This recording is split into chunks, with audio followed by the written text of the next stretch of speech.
안녕하세요 여러분. 오늘의 흥미로운 영상 내용은 카말라 해리스와 도널드 트럼프 간의 치열한 경쟁 디트로이트와 미시간을 중심 그리고 대학생들이 드론 격추를 위한 전투에서 보잉을 이긴 방법에 관한 것입니다. 우선 좋아요 버튼을 누르고 채널 구독 및 알림 설정 또 잊지 마세요. 여러분의 관심과 지지가 저희에게 큰 힘이 됩니다.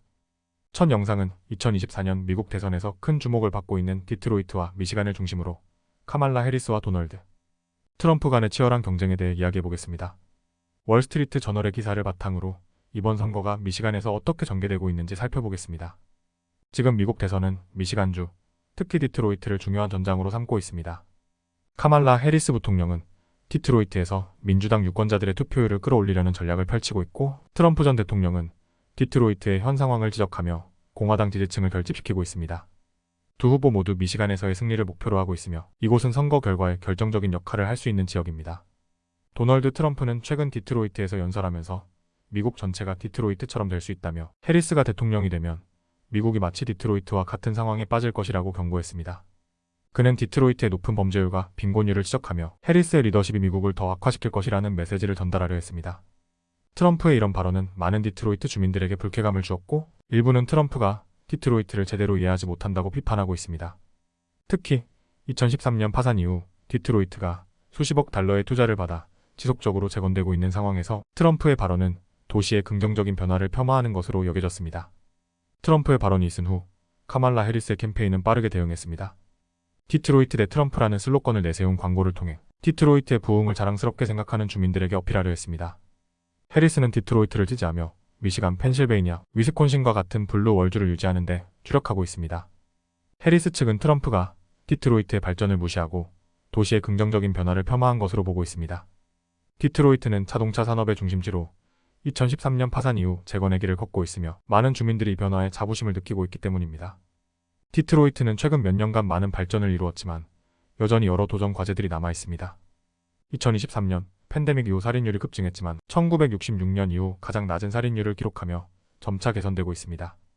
그러나 여전히 공립학교 성적은 전국 최하위에 머물러 있고 실업률과 빈곤율 역시 전국 평균보다 높습니다.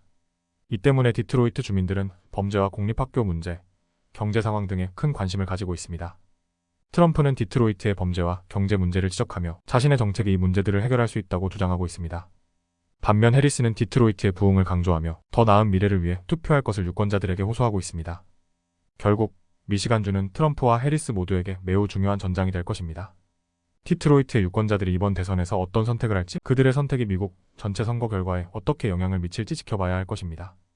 다음 영상은 월스트리트 저널에 실린 흥미로운 기사를 바탕으로 어떻게 대학생들이 방위산업의 거대 기업인 보잉과 경쟁에 승리할 수 있었는지에 대한 이야기를 해보려고 합니다. 이들은 단순한 아이디어와 창의력으로 드론 격추 기술을 개발해 방위 대기업들과 경쟁했는데요. 그 과정이 매우 흥미롭습니다. 올해 초 캐나다 군대가 주최한 드론 방지기술 경연대회에서 방위산업의 거대 기업들이 다양한 첨단 무기를 선보였지만 이 대회에서 승리한 것은 의외로 대학생 4명이었습니다. 그들은 단순한 자동차 스피커를 이용해 초음파를 발사하는 장치를 만들었고, 이로 인해 드론을 하늘에서 떨어뜨리는 데 성공했습니다. 이들의 승리는 드론 전쟁의 등장으로 인해 방위산업의 소규모 기업들이 새로운 기회를 얻고 있다는 것을 잘 보여줍니다. 이 팀은 토론토 대학교의 4명 공과대생으로 구성되어 있으며 그들은 약 17,000달러를 자비로 투자해 이 프로젝트를 시작했습니다. 그들이 개발한 시스템은 초음파를 발사해 드론의 항법 시스템을 혼란시키는 방식으로 드론이 제어를 잃고 땅으로 추락하게 만듭니다. 이 프로젝트는 아주 간단하게 시작되었습니다.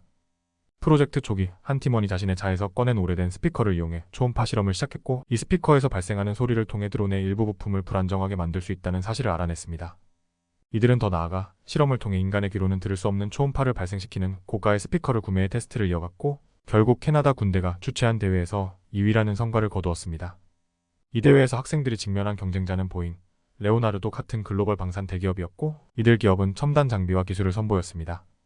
하지만 학생들이 개발한 단순한 초음파 시스템은 드론을 실제로 격추시키는 데 성공했고, 이는 큰 주목을 받았습니다. 이들의 스타트업 프란틀 다이나믹스는 이후 이 대회에서 27만 달러의 상금을 받으며 성공적인 첫 발을 내디뎠습니다. 하지만 이들의 여정은 이제 막 시작되었습니다. 이들은 앞으로 기술을 더 발전시키고 군사적 용도로 사용할 수 있도록 시스템을 개량해야 합니다. 현재는 드론을 50m 거리에서 격추할 수 있지만 군사적 활용을 위해서는 최소 100m 이상의 거리를 목표로 하고 있습니다. 이를 위해 더 강력한 초음파 기술을 개발해야 하며 이 과정에서 많은 자금과 기술적 도전이 따를 것입니다. 또한 드론 제조업체들이 이 시스템에 대응할 새로운 방법을 개발하고 있다는 점도 문제입니다. 예를 들어 드론의 음파를 차단하는 거품 같은 장치를 추가하는 방법이 연구되고 있어 이들의 기술도 계속해서 진화해야 합니다. 이 대학생들이 보여준 성공은 방위산업에서도 창의성과 열정만으로도 큰 성과를 낼 수 있다는 것을 증명해주고 있습니다. 그들이 시작한 작은 프로젝트는 이제 실제 군사용 장비로 발전할 가능성을 가지고 있으며 소규모 스타트업들이 대기업과 경쟁하는 새로운 시대를 열어가고 있습니다. 오늘은 여기까지입니다.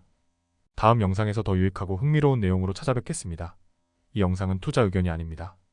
매우 고맙습니다.